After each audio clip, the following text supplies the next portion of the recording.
This is Joe Crispin, former Penn State and professional basketball player. You are listening to the Mark Lesko Podcast. I think you said that he could have gotten more separation. There were some technique fundamentals in the receiver that weren't perfect in the 80s. I had to throw in a few points of criticism. You hate to see a game that was where there was that many points scored and was that exciting and that many swings in momentum, etc., effectively get ended by ref. What was it like playing in March Madness? I mean, we have it going on right now. But playing it was amazing. I mean, like, that's kind of your whole goal is to just be a part of that. It's such a special thing where the whole country is tuning in and anything is really possible, you know. When you first started playing football, you know, did you always want to play in college? No, I was growing up. I was a big baseball guy. Loved baseball. And then 8th grade, I remember I got a call from my uncle, Coach Nagel. He's like, hey, I got the job. And I was just like, all right, I'll play football for you. Like the video if you like the video. Ring the notification bells. Have a phenomenal weekend. As always, we'll catch you in the next one. You are listening to the Mark Lesko Podcast, a podcast by diehard fans for fans. It's as honest and as raw as sports talk can be. Thank you for listening to the Mark Lesko Podcast. Hey everybody, this is Greg Garrity. So Anthony Lottie will punt it away from the 41. Greg Garrity is the deep man for Penn State at the 10-yard line. Former Penn State receiver and 2016 Big Ten champion. You're listening to the best Penn State Nittany Lion podcast, the Mark Lesko Podcast.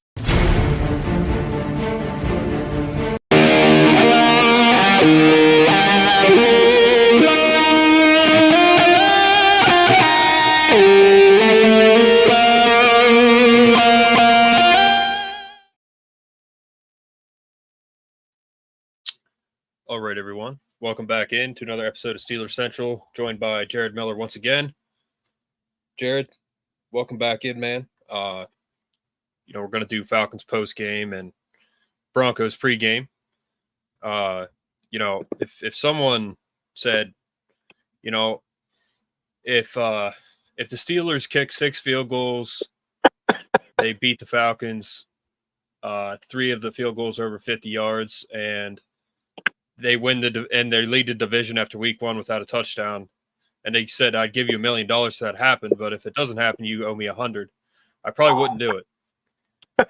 So yeah, man, like that was the fact that we didn't score a touchdown and we lead the division after week 1 is crazy. And Chris Boswell, he's going to get a key to Pittsburgh for sure. So what did I say in our last podcast, man? The Boz is one of the more important players in the entire offense. We can all talk about what quarterback needs to be playing, what running back needs to do what. We need all our wide receivers, but the kicker is always a consistent thing for us. And I just love knowing that dude has pretty much been responsible for about 2 or 3 seasons worth of winning seasons. Truly. I mean, I remember there was a stretch where we had to rely on Chris Boswell's game-ending kicks. I think it was like 2020 or 2019 or something. It was one of those seasons where they just had like 4 straight games where Boswell was responsible for winning the games. And it was the reason why we had a winning season that year. It was always a factor. And I just love knowing that Boz is still himself, and he is going to be with us for however many years he has left. He's going to be a Steeler for life, and we're going to remember him for a long time. So it was really great seeing him just go berserk on that team and just kick all the field goals he did, dude. It was great to see that from him. Kudos to that guy. And again, we had a game plan for Russ, but he was not available. And then entered Justin Fields as game managing with Arthur Smith. Between him and Najee, dude, it was something really special for them to have game managers. There's a difference between game managing and game winning, and they did both, but I mean, it was more about how he managed that game and not give it away. That was the best thing that could have happened for the Steelers. They went into that game knowing the Fields just had to do those 2 things, not turn the ball over and not give away anything big. And he did both of those things very, very well. So kudos to those guys getting everybody ready. It was the best we could have asked for game management wise. Yeah. Yeah. Overall, the offense did what it should have done. They didn't turn the ball over. Justin Fields handled the ball well. He did pretty much what he could. I mean, he was good on his feet. Does he have the best arm? No, but and all of his passes were to the right and left. I don't think he had a single pass down the middle. Not one. Now, yeah, the NFL, like, they will have schemes against stuff like that, but overall, I thought he did well. It didn't really remind me of last year, as we talked about. They didn't have a touchdown, but they managed it well. Our defense is really good. That was a good Falcons team. I mean, they have a lot of weapons. They have tons of weapons, and their defense did pretty good against us. I mean, they didn't give up a touchdown. Now, the fact that Boswell, his first kick was 57 yards, that's really impressive. He had 3 over 50, and then he had six field goals. 6 times 3 is 18. So that's what it was the whole point.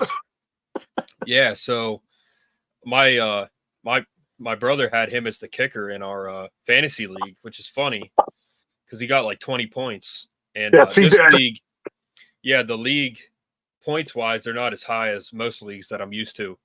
And he still had 21 points. So yeah, it was impressive. Christian McCaffrey, he's really screwing me over because I had the first pick in the draft and I picked him. So yeah, that's weird. But I got like 4 or 5 running backs to pick from, luckily. So, and a 2 is my backup quarterback. So I actually picked up Baker Mayfield out of free agency because he's a good option, I think. I mean, if he has another 4 touchdown game, that's going to be a lot of points. So, and Joe Burrow is my starting quarterback, and he did horrible last week. So, and that's another thing. I'm in mine too. Yeah, I'm in this loser poll where you pick a loser every week, and you can't pick the same loser every week. So, a ton of people had New England last week. There's like 40, 50 people in this poll, and like 20 or 30 got knocked out because they had New England, and they beat Cincinnati on the road. I mean, that's unbelievable. So, definitely a surprising upset there. And that is to me the worst loss of last week. Hands down. Week 1, worst loss was Cincinnati losing at home to New England. I mean, don't get me wrong. Anybody can be beaten in any given day, but you got to tell me that you had a game plan and it didn't execute anything. I said it, dude. I mean, the Bengals offense is very, very shaky right now, especially not having T. Higgins. You're relying solely on Jamar Chase. I mean, that is not going to get it done, dude. Yeah, it was definitely a surprise for sure. I just remember kept checking my phone and I'm waiting for Cincinnati to score. It never happened. And it was crazy. Listen, they can say what they want about Joe Burrow. If he's not 100%, which I don't think he is, that's going to be a problem for them going forward. And I remember thinking when we did our preseason stuff, like the AFC North, yes, it is tough defensively, but if you're looking at everybody's offensive stuff, no, don't give me he was within a 16th of an inch toe drag, whatever that little thing with Derrick Henry in the last game for the Chiefs. I don't want to hear that. It was out. If it's a single inch or whatever, his foot is out. So he did not win. And yeah, they went toe-to-toe with the best team in the AFC. They did. The Chiefs are still always going to be relevant like that. So, yeah, the Ravens lost. It was a heartbreaker, but it's still a loss. And the Browns do what Browns do. They got completely mauled over by the Cowboys at home. Like, that was embarrassingly bad. Like, I didn't think the Cowboys were that good. I mean, I thought the Browns were going to be okay, but they made the Cowboys look like the Super Bowl contenders. Like, yeah. And again, we took on Atlanta, who had a lot of questions. Like, they were talking about how we brought a bunch of guys in. Will it be cohesive? Kirk Cousins did not look good in that game. That was pretty bad by his part. 156 yards, a touchdown, 2 interceptions. He got mauled by TJ. I'm surprised he was living after that hit. Yeah. And everybody was getting on him too. I mean, they pressured him left and right. It was unbelievable watching that defense just go at him. So it's definitely a testament to getting that defense ready every year, always looking stout, So it was a complete game for us. I was very impressed. Now, could we have used a touchdown? That was pretty much the only thing that we were missing, a touchdown. We had, if I saw the numbers correct, 2 or 3 first downs all game. So that sounded like a game from last year. But again, it's interesting to watch a team just be managed better. It looked like almost like the complete same game as we did see last year, but it just was managed so much better. It looked like the whole coaching staff had that team ready to do anything.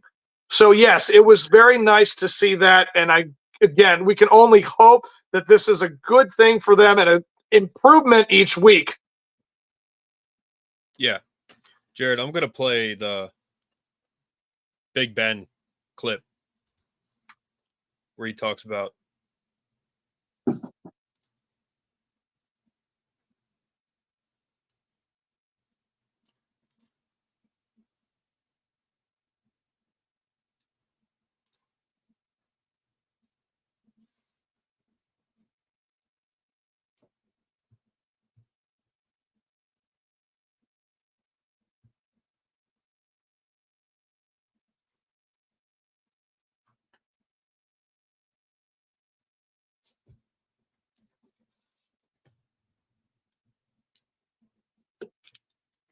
Yeah, so overall, Ben was happy.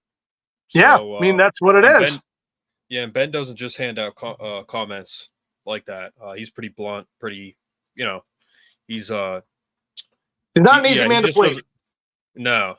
But yeah, overall, man, he looked good, and I was happy with what he did, and Big Ben approves. So he did it. That's right. He managed the game well. I mean, he ran the ball well.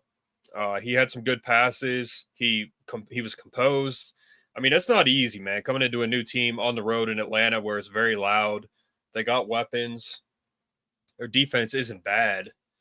But obviously, like I said, I mean, they didn't have a touchdown. So they're definitely going to need to move the ball down the field more. That's for sure.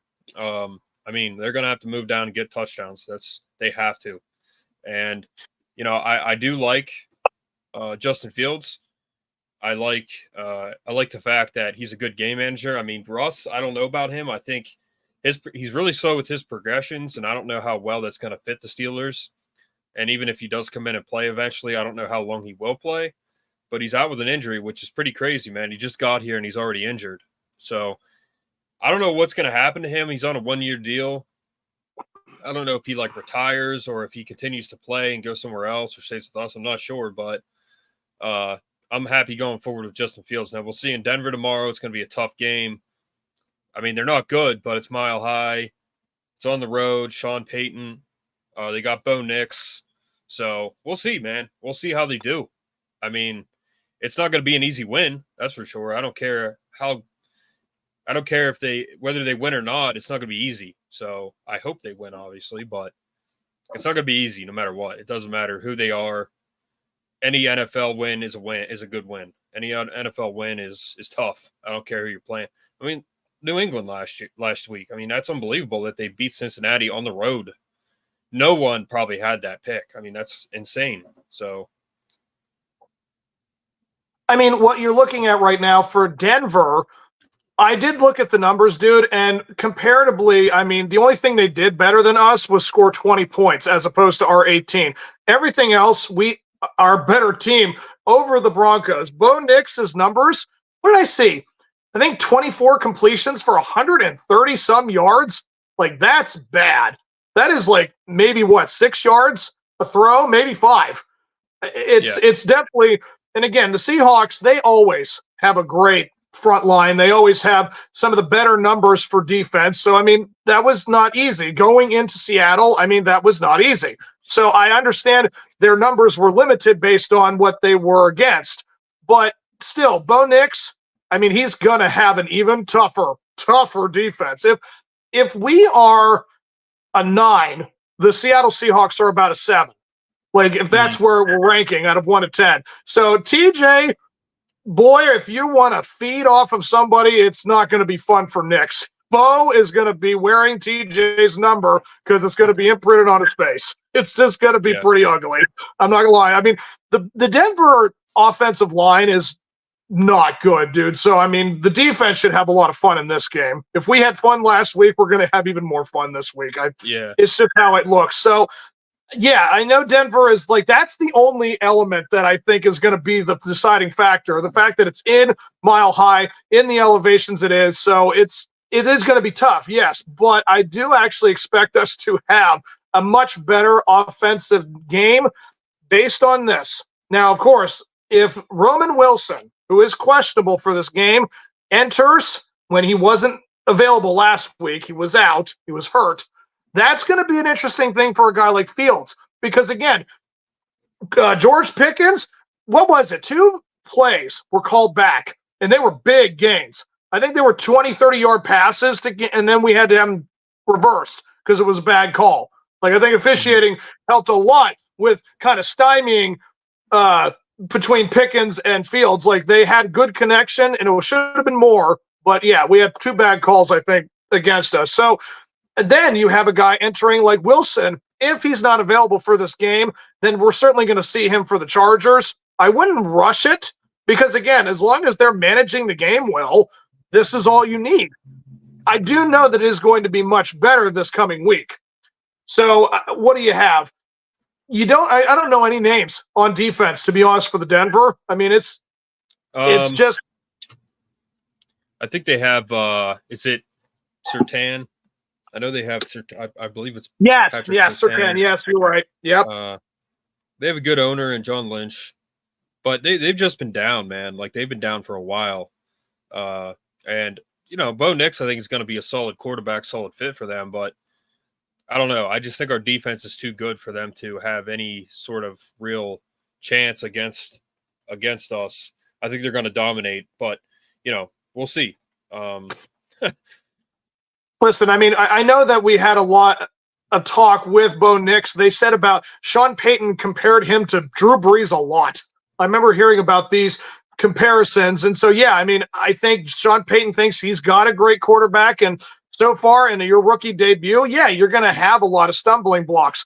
And again, you cannot prepare for a defense like the Pittsburgh Steelers because you have so many facets to worry about right now. I mean, Patrick Queen is going to play in this game. He has been ruled that he will play. And a guy, Peyton Wilson, you have Elandon Roberts, you have Minka, you have Alex. Dude, it's a lot to deal with. So, I mean, it's going to be a really rough day, I think, for the quarterback. And I think I saw that Bo Nix was actually their rushing leader, too. So I don't even know what the running game is going to be like for Denver. It's not going to be pretty, though, if that was the result last week when your quarterback was your rushing leader and your passing leader, and they were both abysmal numbers. It's definitely going to be – I think it's going to be a lot better for us, to be honest. I know you think that it'll be close. I'm not saying we're going to blow out, but I think we are going to win this game pretty outright. I think. This is – to me, like this will be like a 7-10 point differential. Yeah. Yeah, just being that it's high elevation, it's on the road. Sean Payton, I mean, he's a great coach. He is. It's not going to be easy, but yeah, I do think we come out victorious. And then we go into, I think, what is it, LA next week? So yeah, we're coming home for LA. Yeah, so and even then, man, I'm pretty confident that they can do well there too. Overall. So I'm just we'll see. We'll see how it works out, but overall, I think we're going to get the win. Like I thought against Atlanta. Now, I think the spread's like 3.5. I mean, if you're going to bet, I'd say probably take just Steelers money line. Let me see what the bets are. Last I saw was -2. All right. Yes, we got -2.5. Over under 36.5. I don't know what the score is going to be, man, obviously, but like 36.5 seems pretty low. But that might be good to take that. I mean, it was 18, what was the score last week? 18-10. 18-10. So yeah, maybe you want to take the under on that, but I'll just take straight up Steelers money line. I don't know how much they're going to win by, but I do think they're going to win. So do you have a score prediction? My prediction for this game is going to be Steelers 27, Denver 13. I'm being generous for them. Okay. So definitely hit the over. Yeah, I think that's good. I think that's a good pick. I don't know how many points Denver's going to get. I think where they're really going to compete against us is on defense. But yeah, I mean, even Joey Porter Jr. did well last week. Minka did good. I mean, everybody did good pretty much. I mean, they did well. They had at Dante Jackson. Yeah. Dante Jackson, that was so awesome to see him come out like that. That was so important because everybody was talking about how we wrote him off because, again, it was like, oh, he's from the Panthers. Who cares? Like, and we lost Deontay Johnson. I mean, how dare we do something like, and then he actually stepped up for that moment. And it's so great when you see new guys like that, especially on defense, show that they were worth pursuing. And I mean, I think I saw that he was a defensive captain for the Panthers. So, I mean, I'm not saying we got the best player from the Panthers, but it's showing right now for how he played on that game. So, yeah, he did pretty good. I thought he looked good. And, overall, our secondary looked good. I mean, Kirk Cousins is Kirk Cousins. I love playing against him because he always makes stupid mistakes. I mean, he without fail, he does that all the time. And I love it because, like, I would hate having him as a quarterback, man. He just makes the craziest throws, craziest plays. He's a vet, and when he gets pressure, he still throws like bad. He still has bad throws. I mean, it's pretty crazy that happens. But I love playing against him because he always screws himself over, no matter what, pretty much. So, yeah. Don't be surprised. Is it Michael Penix Jr. that's the backup? He's the rookie in Atlanta, right? Yeah. Don't be surprised by week 4. He might be inserted. Like, I'm not saying Kirk Cousins is done, but dude, I mean, you can't have games like that at all. Like, that's about as bad as a veteran can look when you're supposed to make your new debut with a new team. Like, that's about as bad as it can be. Yeah, seriously. It is. And he's a vet. He was brought in on all this money, and he played like he hadn't played since he tore his Achilles. I mean, that's how he played. He played pretty bad. So it really definitely helped us. But Jared, I'm going to get into what to watch real quick, and then so I got. Hold on a second. So Jared, like overall, man, do you think that? First of all, I mean, you think they're going to win tomorrow. I know that, but do you think going forward, this is like a legit team? Honestly, I mean, we should be considered. Okay, so what do you have? Like, you have the Chiefs, you have the Bills, and potentially the Ravens. I mean, they may stay around. I don't know. Again, a loss can really mess things up, but the Dolphins are completely inept now because the Tua thing. You're looking at what else? Maybe the Colts. I mean, and of course the Texans. I have picked the Texans to win the Super Bowl. So you're looking at maybe 4 or 5 teams ahead of them in the AFC for sure. But it's like, yeah, we should be in the conversation for like back end, or like we're kind of knocking on the door for sure. We're in the right path. I'm not saying we're gonna go toe to toe with Houston and then we're gonna win that game, 16-13. We're not holding a team like Houston to 13 points. We're not holding a team like Buffalo to 10 or 13. We're not doing that. So regardless of how great our defense can be, I think that our defense can be in the conversation.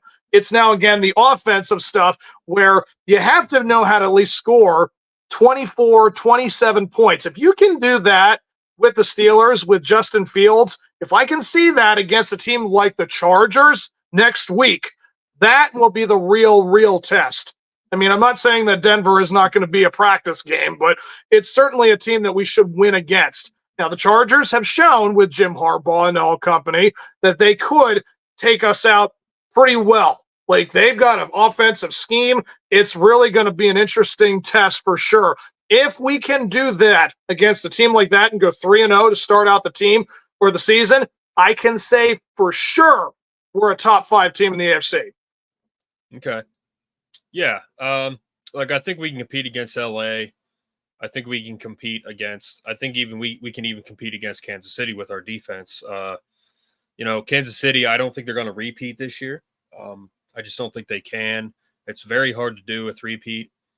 Very hard. I think they'd be the first team in history to do that. We made our Super Bowl predictions before, but yeah, I think as long as Justin Fields manages to game well and Russell Wilson, if he does come back, doesn't screw things up, I think we got a shot for sure to be a very good team, a good, well-managed team. If they could just get Justin Fields the confidence to throw the ball downfield, throw it consistently, which I think the Steelers can do that, then I think we're going to be in really good shape. As long as we stay healthy, that's another aspect of staying healthy. But I'm going to pull up what to watch, Jared. I got Perfect Couple on Netflix. It's pretty good. Nicole Kidman. She's a scary, scary woman in that. It's pretty funny. We got Your Honor, Bryan Cranston on Netflix, Entourage movie. I think I've put this one up before, but just an honorable mention. And then Civil War is on HBO now. And that's a good movie. Saw it in theaters. I mean, it was a little disappointing. I thought it could have been a little better, but overall it's pretty good, I thought. Have you seen that? I have heard and I've seen clips of that. It's one of those things where if it's on and I know that what it's about, I'd sit through and watch it. I'm not saying that it would be something I'm looking for, but I've heard good things about it. And I like the message that I've heard good things about the message that it tries to, convey. But yeah, I totally agree with Your Honor. I'm not saying I've seen any of that, but I know Bryan Cranston is the most underappreciated actor of his generation. So anything with him in it, I'm all for it. He's fantastic. Yeah, he's a great actor. And I always like actors that have a voice. He has a good voice, that deep voice. Did you ever see All the Way? No, I don't think so. That's on HBO. I recommend if you have HBO, find that. It's All the Way. He portrays Lyndon Johnson. Dude, that might be one of the better presidential portrayals I've ever seen. Mom and Dad, I got them to watch it. They are not big fans of that era, but when they watched it, they were like, oh my goodness, he is not Bryan Cranston anymore. He is Lyndon Johnson, and he owns it. So it's one of my favorite things he's ever done. So I recommend that if you've never seen that. Now, if he even in Saving Private Ryan, man, he's just got a small part in that, and he's the guy that has his arm missing. He's working in the office, and a lot of people miss that's Bryan Cranston in that movie. That's another phenomenal movie. But yeah, man, overall, I think the Steelers win tomorrow. It was a good, solid performance of week one. I'm happy with it. I'm happy with the win. Even if Atlanta got another touchdown, they still lose. They could have tied it with a 2-point conversion, but overall I was happy. Tomorrow I hope that we see a touchdown at least, and we see Justin Fields do some stuff because I think they can do it. So 2 touchdowns.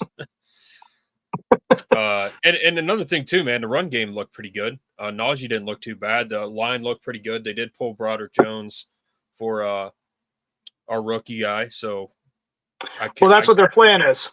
They're talking he's still having some growing pains right now, and they know that he needs to be on the left tackle. But Dan Moore, dude, I know we've had our criticism. He was fantastic last week.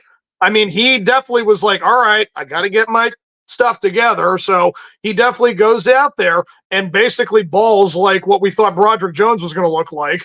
And, Zach Frazier was great. It was a competent performance. He didn't do anything splashy, but he just did his job. And that was pretty much everybody. I mean, with Isaac Seumalo out, that was a great thing to see them just have everybody step up. And they made holes for Najee. That was a great thing we saw, the thing we were missing for a while, seeing them just rip through holes and push guys over. Najee was just a beast, like he always is. And, they didn't use Jalen all that much. And we kept talking about how he could have replaced Najee as RB1, but I think he had maybe 3 carries. But he made a little bit of what he had. And I think they used Cordell Patterson even more than they did Jalen.